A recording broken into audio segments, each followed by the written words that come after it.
Barkanmu da sake haɗuwa a wani bidiyon namu ne za mu koya muku yadda ake maida hoto ya zamo zane ta hanyar amfani da AI.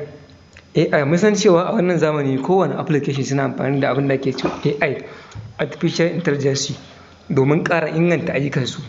Yana taimaka maka wajen sanya aikinka ya zama mai sauƙi kuma ya ƙara wa abu kyau.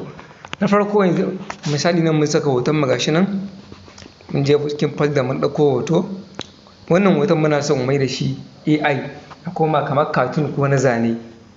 To akwai wasu AI idan ka danna akan hoton ko wannan shafin za ka zo gurin nan ka danna akan AI.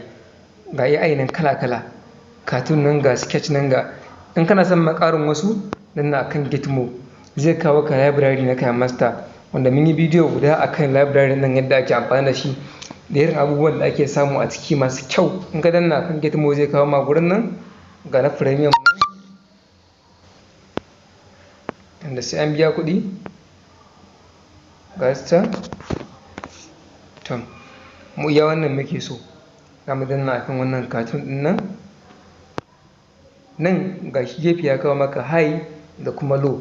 In ka danna akan high wannan hoton zai koma kamar cartoon gaske sosai kuma ya fi kyau amma kuma ya fi cin lokaci. In ka danna akan low kuma zai kawo maka dai gashi nan amma kuma haka dai bai kyau sosai ba amma kuma ya fi cikin sauri.